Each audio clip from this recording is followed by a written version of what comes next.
Hello and welcome to BeFM Drama, where we turn great works of English literature into gripping radio. I'm your host, Joshua Cornwell, and today we're bringing you part 4 in our 5-part adaptation of The Yellow Face, a classic Sherlock Holmes mystery from Sir Arthur Conan Doyle. Holmes and Watson are listening to the strange account of their client, Grant Munro.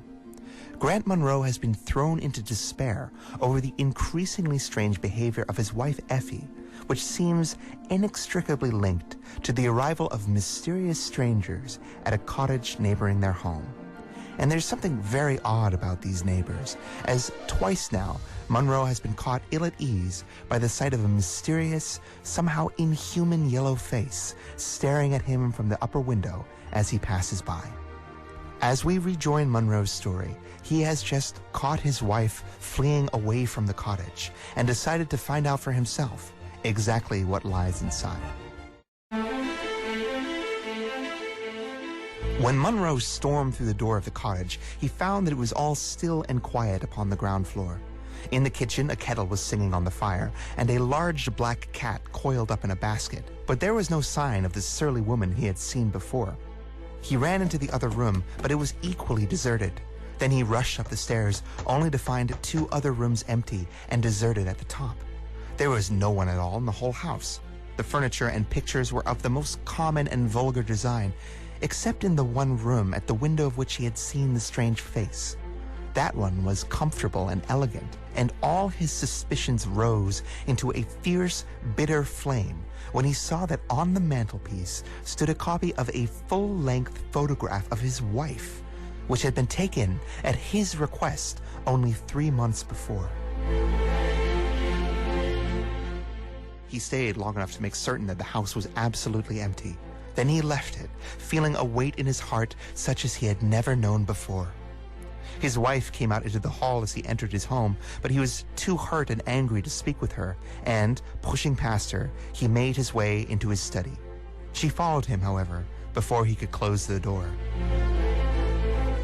I'm sorry that I broke my promise, Jack. But if you knew all the circumstances, I am sure that you would forgive me. Tell me everything then. I cannot, Jack. I cannot.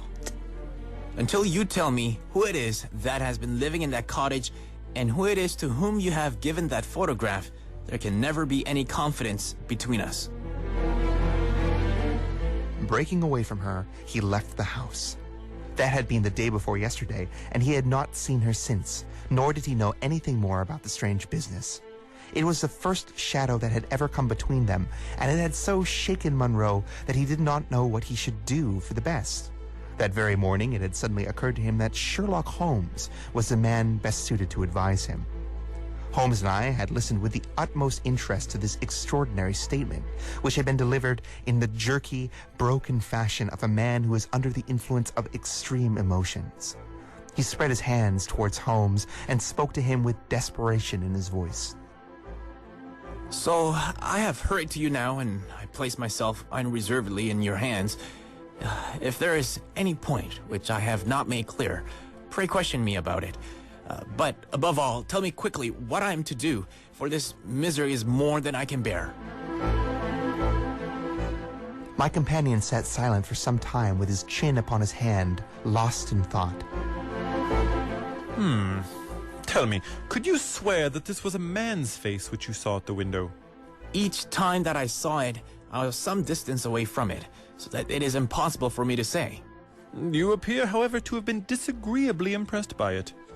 It seemed to be of an unnatural color and to have a strange rigidity about the features. When I approached it, it vanished with a jerk. How long is it since your wife asked you for £100? Nearly 2 months. Have you ever seen a photograph of her first husband? No, there was a great fire in Atlanta very shortly after his death, and all her papers were destroyed. And yet she had a certificate of death. You say that you saw it. Yes, she got a duplicate after the fire.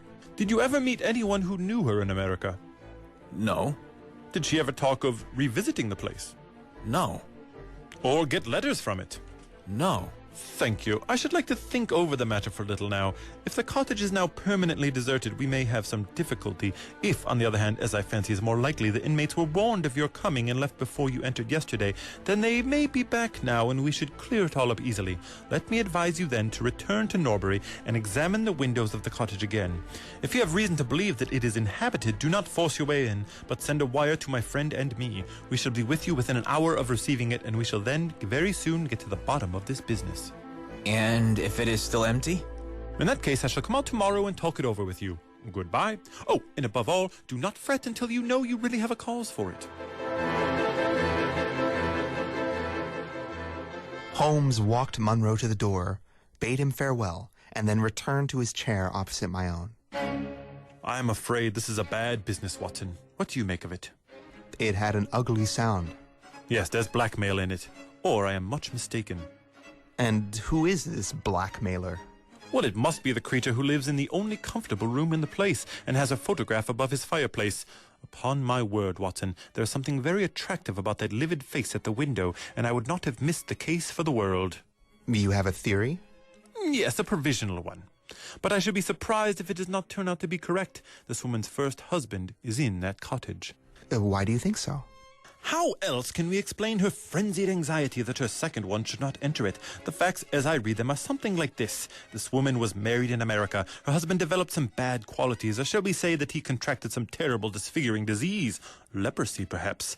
At last, she runs from him, returns to England, changes her name, and starts her life as she thinks anew. She's been married 3 years and believes that her position is secure, having shown her husband the death certificate of some man whose name she has taken, when suddenly her whereabouts are discovered by her first husband, or we may suppose, by the unscrupulous woman who has attached herself to the invalid.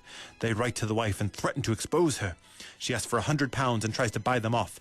They come in spite of it, and when her husband mentions casually that there are newcomers in the cottage, she knows that they are her pursuers. She waits until her husband is asleep, and then she rushes down to persuade them to leave her in peace. Having no success, she goes again the next morning, and her husband meets her, as he has told us, as she comes out. She promises then to not go there again, but 2 days afterward, in the hopes of getting rid of those dreadful neighbors, was too strong for her, and she made another attempt, taking with her the photograph which had probably been demanded from her. In the midst of this interview, the maid rushed in to say that the master had come home, at which the wife, knowing that he would come straight down to the cottage, hurried the inmate out at the back door, into the grove of fir trees, probably, which was mentioned as standing near. In this way, he found the place deserted. I should be very much surprised, however, if it is still so when he reconnoiters it this evening. What do you think of my theory? It is all merely supposition. But at least it covers all the facts. When new facts come to our knowledge which cannot be covered by it, it will be time enough to reconsider it. We can do nothing more until we have a message from our friend at Norbury.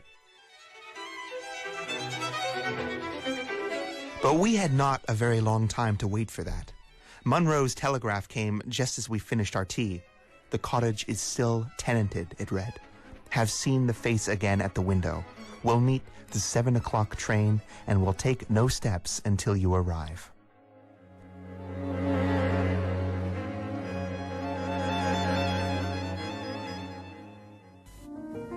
What will Holmes and Dr. Watson find when they make the journey to Grant Munro's home in Norbury?